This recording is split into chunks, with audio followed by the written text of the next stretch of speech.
Welcome everyone to Talking Television. Tonight we're talking about Warrior, episode 7 of season 1. This one is titled The Tiger and the Fox. Yes, it is. It was a big one, so stay tuned for sure. And don't listen if you haven't watched the episode yet. Major spoilers, so make sure you watch it and then come back and listen to us. So, and hurry up and do it because it's a good one. Yeah, you don't want to get spoiled. Don't go on Twitter or anything. Nope.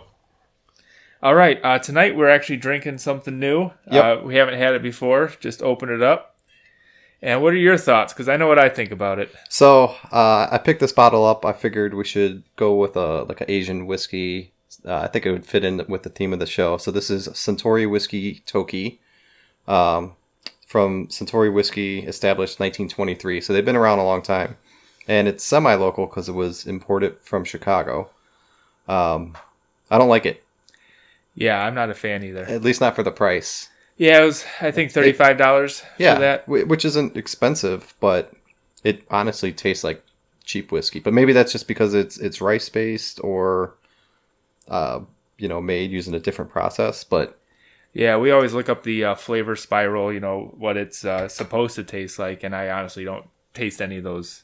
It tastes like Yukon Jack to me. It's got a heavy burn to it, and it's not very appealing. So heavy mixer tonight with the whiskey for sure. Yeah, definitely. So I'm not to say that you won't like it, but it's not our thing. We'll probably be switching off to something else. Yep, that's for sure. All right, with that said, let's dive into episode 7. So one thing we noted about this episode before we even got to the end was the music was a little different. It actually seemed pretty normal.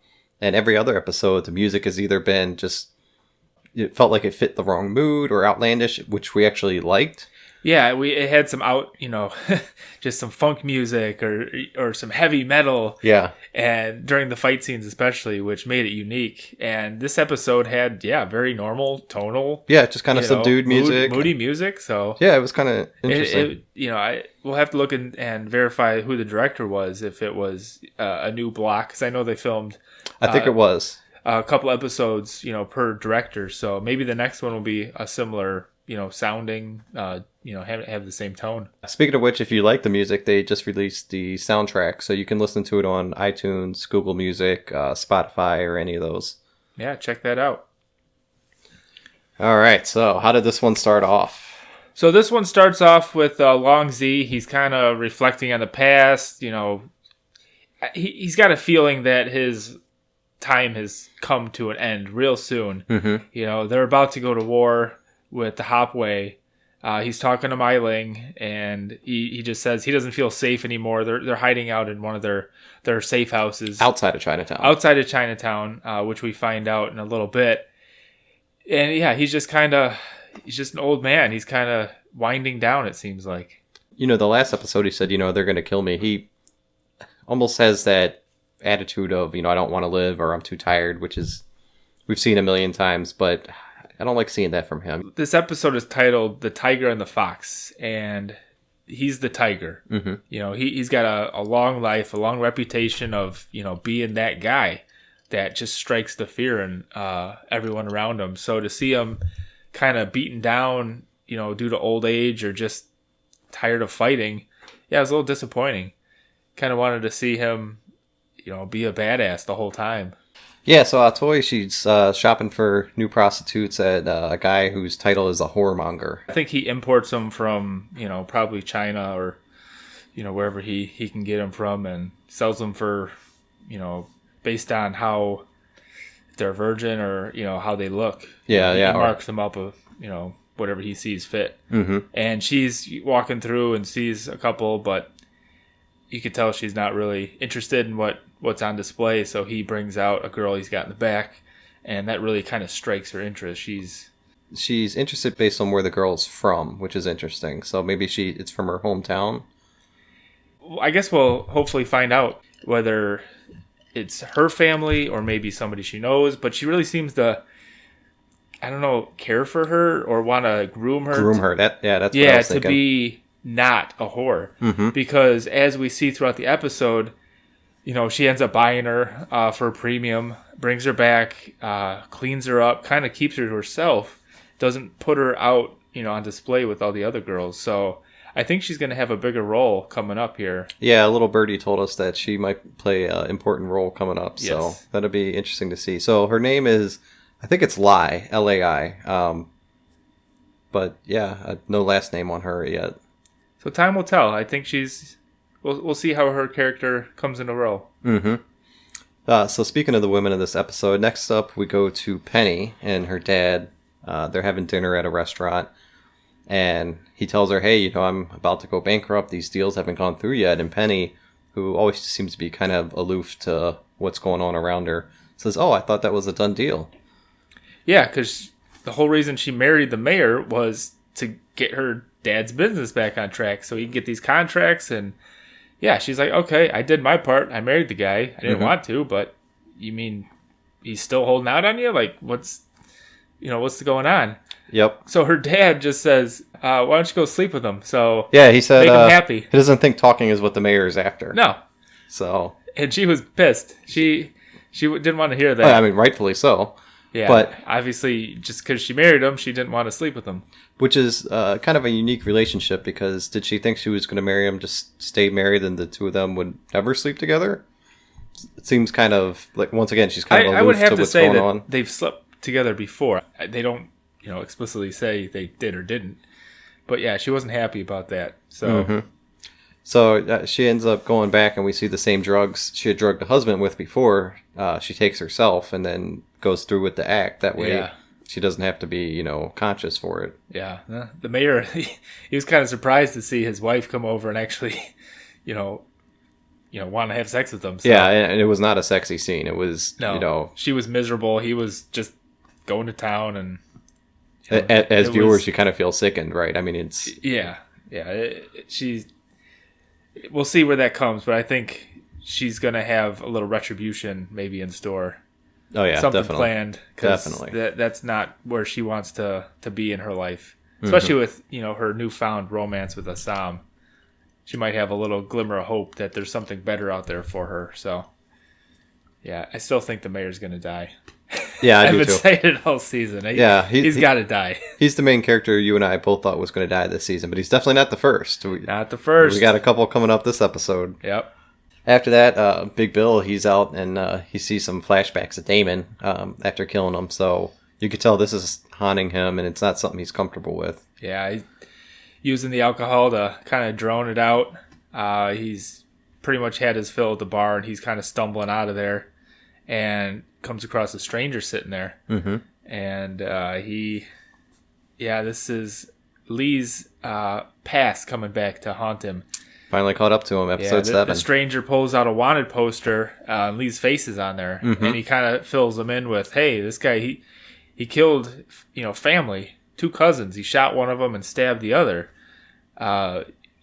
You want to split this bounty with me? It's $500. $500. 50-50. I mean, that's 10 times what he was offered before for and at the casino. With all the debt that he's into Leary for, you can imagine that seems pretty promising to Bill. Yeah, absolutely. So he winds up sitting down, and they kind of go through the details of what they're going to do to catch him. So yeah, after the bar scene with Bill and the bounty hunter, we see Assam. He's going into Atoy's brothel. He finds Young Jun. He's actually got a whole pocket full of cash envelopes that he's been out collecting. And Young Jun tells him that, it's about to go down. We found out that the Longzi, they got a safe house outside Chinatown. Sent somebody there, tonight. We're going to take him out. And obviously Assam's like, uh-oh. Why didn't you send me? You didn't tell me, like, what's going on? Because, obviously his sister's Mai Ling, so he's got a little bit to worry there. And, they send Bolo. Yeah, they send Bolo out on a solo mission. Bolo's going solo. Yeah. He actually, barges upstairs, goes into Atoy's room and like, hey, I know you know things, where's the safe house at? And she actually goes into one of the other rooms that's currently in use by one of her girls, and he's able to find out where the house is, so he books it out of there. He's running as fast as he can to... Yeah, so Young Jun we caught, he was kind of in the act of getting some action too. Yep. So it looks like, he wasn't thinking about the girl from episode 5 anymore either. He moved on. Mm-hmm. Yeah, didn't take him long. No, it didn't take him too long. Well, maybe he's still thinking about her, but... Not too much, it looks like. So then Asami, he finds out the location. It looks like from the girl earlier in the season who was supplying information back to the Long Z. Yep. So yeah, he goes out of there and he goes after Bolo. He's trying to stop him. And by the time he's got there, Bolo's already been in the house. He's taken out all the guards. Oh yeah, he took out a couple guys. They're just scattered around. It's Bolo. It wasn't any contest. Mai Ling, she's upstairs. She hears a little commotion, so she starts creeping down the stairs and trying to find out what's going on. And she finds Bolo. Mm-hmm. Oh, he finds her. And he finds her.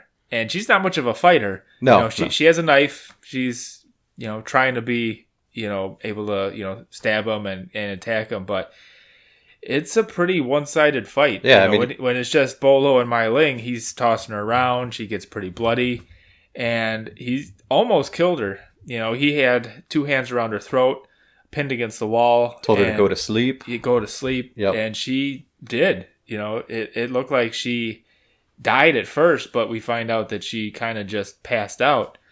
But what saved her was Asam. He showed up. Coming out of the shadows. He had a really cool flying kick. Yeah, and just totally knocked Bolo off of Mai Ling onto the ground. And Bolo at first is like, what the hell, dude? Yeah, he said, what the fuck, man? Yeah, we're here to kill them. Why are you knocking me off? Yeah. And obviously we know as the audience that that's his sister. Mm-hmm. Bolo obviously doesn't. And he said, you can kill the old man, but not her. And he's like, no, I'm here to kill them both. So it's go time. Yeah. They square up and it's we've been asking for it since episode 1, but yep. I don't think we wanted it to go down like this, Yeah, I don't know. I don't know if there was a better way to do it. It was really emotional. I mean, you could tell it was Mai Ling's last second, and Asam showed up to save her. And it was really, I don't know. I think it was quite fitting. That's what I thought. If it was going to happen, it had to happen in the moment. Protecting his sister. So what happens is the two of them end up fighting in a great fight scene. It's all in, a little living room and hallways and really tight action scene. Really close quarters. You could tell that they took their time for this and prepared because the cuts between shots was pretty extended. Yeah, definitely. And it was pretty brutal. You could tell they were knocking each other back again, the walls. It was a really good fight. Yeah, it was great. Yeah, like you said, the more time between the cuts and the edits. Especially compared to the first episode where it was chop, chop, chop, chop, chop. Really quick. Yep. So, and you could tell Asam. And it was one of the longer ones too. Definitely. It was 3 or 4 minutes. So they really went at it for some time. They made their way from the living room down the hallway into the entryway. And it's back and forth. You can't really tell who's kind of got the upper hand until Asam breaks Bolo's arm. Mm-hmm. But he's not out of it. No, he's not out of it. No, he gets up. We saw Warrior After Dark last night, and Rich made it very clear that Asam did not beat Bolo. Yes, Asam did not beat him, and he said Bolo could take him with only one arm. Yep. And so he was down to one arm. He's getting ready to go Yellow Demon on him. And who stabs him in the back? Fucking Mai Ling. Mai Ling. God damn it. And she finishes him off, stabs him in the back, in the neck a couple times, and he's dead. Bolo dead. I can't believe it. No. I really thought... Moment of silence for Bolo, right? Yeah, absolutely. I'm going to drink one to Bolo. Yeah. Cheers to Bolo. I really thought Father June was maybe going to go before Bolo would. Yeah. I thought they would have been going out together. Maybe Bolo protecting him. And then maybe a power struggle between Young June and Bolo for the Hopway. Now there's only, if Father June goes, it's pretty much Young June's game at this point. Bolo's out of the picture, so. I understand what they went for. Use him as the fire starter to launch the war. But God, I would have liked to see Bolo stick around a little bit longer. Unfortunately, he was a very quick rise. Last episode, he had a really good fight scene. Mm-hmm. This episode, he had a really good fight scene. It would have been nice to keep it going. But, and we had that great backstory episode with the Yellow Demon. Showing him being the Yellow Demon, how he came to be with Father June. He saved him from that life. So we'll see. You never know what the future holds. There's been some talk about this and that. Bolo died at the hands of Mai Ling, and Asam was there to see it and kind of contributed big time to that happening. Yeah, absolutely. But that's not the end of the fight in the house. What we see after that, Asam leaves, obviously. He doesn't want to be, caught, that he was there and caused this. Everyone else is dead in the house, but Long Z, he's still upstairs, kind of looking out the window. Tucked into bed. Yeah, what's going on here? And Mai Ling shows up, and she's like, oh, don't worry about it. Yeah, and somehow he just seems to know, like, he's going to die at the hands of Mai Ling. He says, they won anyways. You're here to kill me. Like I said, he seems pretty knowledgeable, but he doesn't really seem to want to live. Yeah, he didn't put up a fight. He kind of accepts it. She tucks him death. in. She tucks him into bed, and she's got a little short sword, which it looks like are the traditional swords or daggers that they would use to commit suicide. Mm-hmm. But she stabs him right through the stomach. And it's pretty brutal. It reminded me a lot of like a Saving Private Ryan scene. I was thinking the same thing. That's the worst step. It's like a slow push, and you can feel like every breath leaving his body, when it happens. That scene in Saving Private Ryan is, the first couple of times I saw it, it didn't really bother me when I was younger, but now I'm a little bit older, that scene really creeps me out, and it's a tough sticks death. with you. It's one of those things that you never want to obviously happen, but it's a pretty bad way to go. Yeah, it's so slow. I mean, she could have slit his throat, but there was, less painful ways she could have taken him out. Yeah, but you can, just by her doing that, you can tell she's ready to lead. Get him out of the way. No more struggle for power. And yeah, it's her game now. Mm-hmm. So yeah, she's in command. But yeah, what a fight. Ugh. What went down in that house was epic. Yeah, it was brutal. I mean, the Bolo went out like a warrior, but too soon. It's way too soon. Too soon. Bolo. All right, so after that, we catch up with Lee again, and he's talking with Big Bill because Big Bill shows up his apartment, and he shows him the wanted poster, and Lee actually sits down and explains what happened, and sounds like he was in love with a black woman when he was living in the South. And the two of them, were sleeping together for a long time, and one time he said that like he was in love with her. Oh yeah, it was really serious. And she was leaving the barn one time after they were together, and his two cousins attacked her, and they ended up killing her. Yeah, right in front of him. So he said, he had his rifle, but only with one shot. So he shot the first one, but he chased the other one down and used the sickle that he had. Yep. And, hacked them to pieces. So he killed both of those cousins of his, and he kind of just left town. He said he just started heading west, as far west as he could go, which was San Francisco. That's where he landed. Yeah. But he sees his past kind of caught up to him. And Bill's like, he kind of gives you the impression that, I don't know, you should have told me. I don't know what I'm going to do with you now. He actually does say that later on. You should have told me. He goes, why would I tell a cop that I murdered two people? Yeah, it's a good point. And Bill's like, oh yeah, I guess so. Touche almost. Yep. So yeah, right after he gets done with his story, the bounty hunter and a couple other deputies show up in the room, and Bill makes it seem like, hey, I got to turn you over. Yeah, I need that money. Cheddar. Yeah. And the bounty hunter's like, hey, I can take you dead or alive, because Lee winds up pulling a knife, and he's, acting like he's going to stab him. But then Bill's sympathy and he kind of owes him one, so he has his deputies pretty much beat the crap out of the bounty hunter and tells him to get out of town. You know? Yeah, they didn't murder him. I actually thought that's what was going to happen. They were going to just take him out completely. They kind of hit him with the guns a little bit, beat him up. Tell him not to come back to San Francisco. To the point where he wasn't interested in being there anymore. Mm-hmm. And so once they take him out of there, Bill's like, there's going to be more. He's not the only one that's going to come looking for you. Absolutely.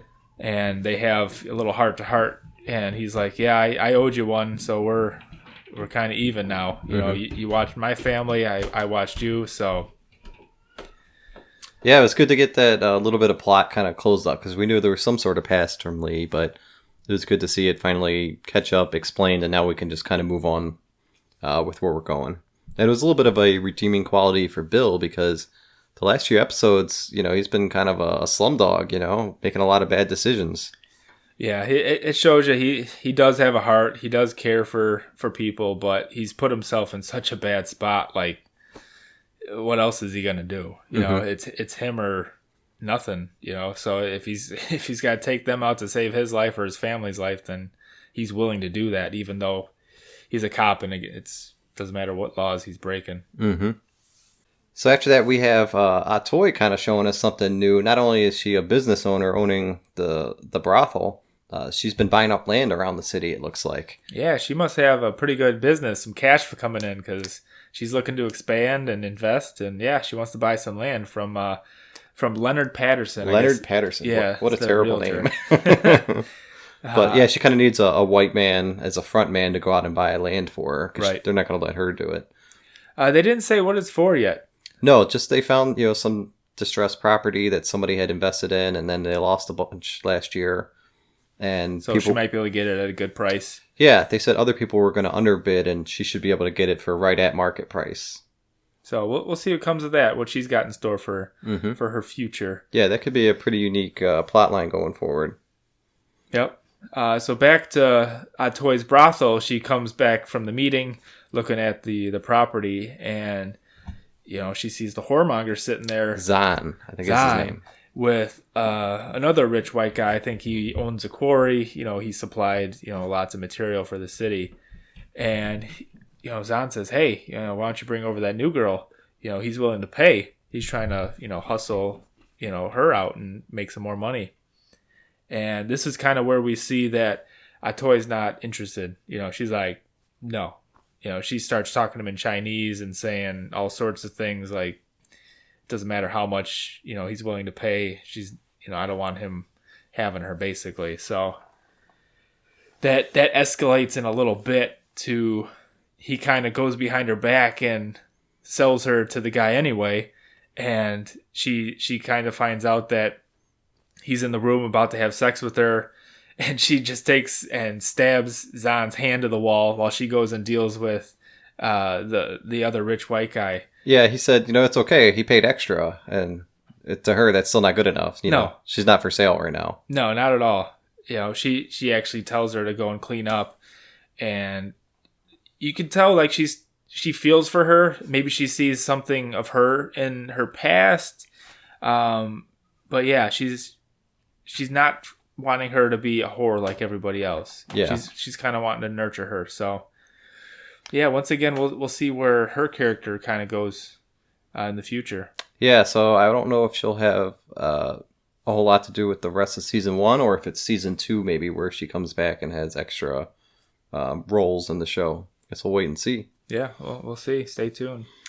Yeah, and then the next morning, we see the Hopway kind of getting ready for the day, and you get a scene outside where Bolo is like hanging from a noose out in the street. Yeah, right off a banner. The Long Z, they took him, put him on display for everybody to see, especially the Hopway, that, hey, we killed him. Yeah, I mean, that's a huge statement. I mean, they could have taken Bolo, buried him somewhere, just, maybe he never came back. That wouldn't be the end of things. But yeah, that's basically saying, fuck you, we're ready for war. So they don't show it, but they take him down and they kind of drag him into where Father June's having a meeting. And he's just like, well, I guess this is it. Yeah. It's if they want a war, it's going to be a war.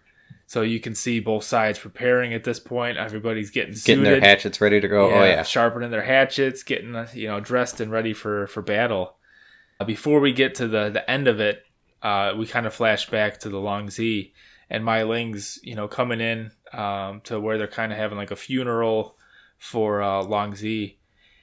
We see Mai Ling come in, and this is where she tells the story about the tiger and the foxes. That Long Z was the tiger, everybody else was the fox. They kind of used him for intimidation. They would strut around him while thinking, I'm putting on the show, they're afraid of me. But his reputation preceded them, so they need to now become the tigers. And with him out of the picture, things are going to change. You can tell her direction for the Tong is different than where he was wanting it to go. He's been preaching for peace for the whole season so far. And she's been instigating. She's instigating and wanting more. And this is, where it's got them. And we could tell just by the way this episode ended that next episode is going to be pretty crazy. Yeah, it's going to be bananas. So this will be 3 or 4 episodes in a row now. Tons of action. Yes. So, yeah, the last shot is the two sides, the Hopway and the Long Z, just flooding the streets, facing off. Running straight at each other. And just doing some, battle cries, just going right at it. Oh, the battle cries were great. Those must have been fun to film. Oh, then it just cuts to black right as they're about to meet in the streets. So obviously, in the little bit that they showed for the next episode, there's lots of people that died. You don't know who might have won that particular battle, but obviously it happened. And, the politicians are getting involved. They're using it for fuel for the fire. The two sides are obviously, going for glory, basically, to take the other ones out. So we'll see who comes out on top and what comes of that. You know what I want to see? I want Bolo to come back as a ghost and haunt some motherfuckers. I seriously do. I haven't seen enough of Bolo. We did hear that we might see a little bit more of Bolo in some flashbacks throughout the rest of the season. So maybe we'll get some more history between him and Father June, which would be cool to see. Time will tell. We'll see what they have in store. But, yeah, R.I.P. Bolo, man. That was... brutal. He did have a good death scene, I have to say. All right, so we've mentioned a couple times that we've been on Instagram Live with Rich after every episode on his show Warrior After Dark, and we won a couple trivia contests. Yes. And he signed out a couple of signed posters. We have a large one off camera, and then this one a character poster of Bolo.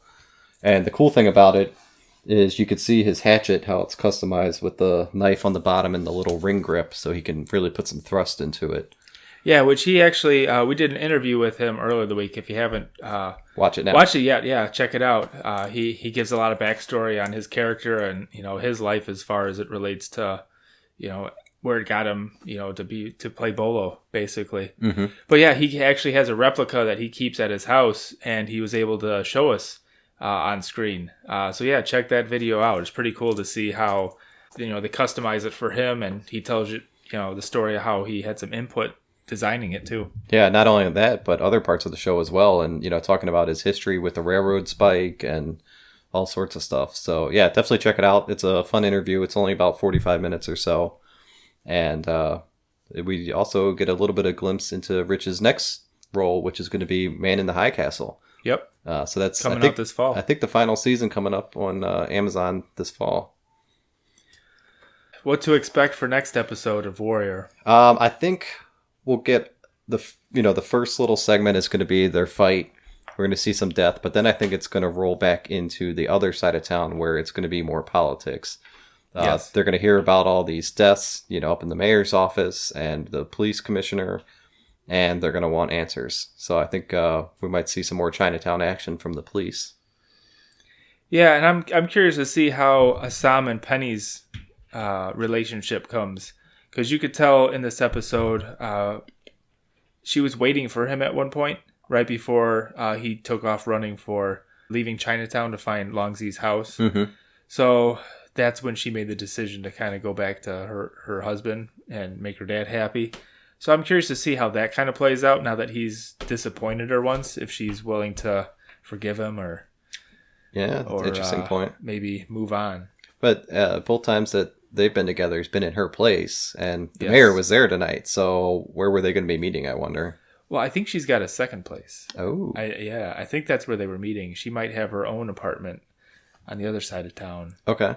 Yeah. And not the marital home, per se. Yeah, well, I guess we'll see. Maybe not the next episode, but probably the one after that. Yes. Some of the cast have said that their favorite episodes are coming up. Episodes like 9 and 10. Yeah, 9 is supposed to be pretty epic as far as a fight scene goes. So I think JT had mentioned that. Mm-hmm, definitely. That was a big episode. So yeah, we're getting down to the wire. 3 episodes left. Mm-hmm. Yeah, there's going to be some big stuff happening in the next couple episodes. Yeah, and season 2 is filming, so probably have to wait almost a full year till the next season premieres. Maybe 10 months or so. Yeah, maybe next spring already. So that's gonna be a long wait. It was a great season so far. Yes. All right, guys, thanks for watching. We really do appreciate it. And we would also appreciate if you could hit the subscribe button down there. Yeah. Southport Media, here's the link to all of our social media pages. Like, subscribe, and comment. We appreciate it all. We keep making new content for you guys. So. Yeah, let us know if there's something you want us to check out, because Game of Thrones is ending, Warriors ending. We got a couple things lined up, but we'll take suggestions.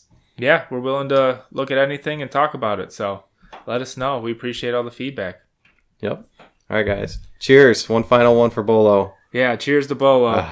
See you next time, Bolo. Yeah, bye.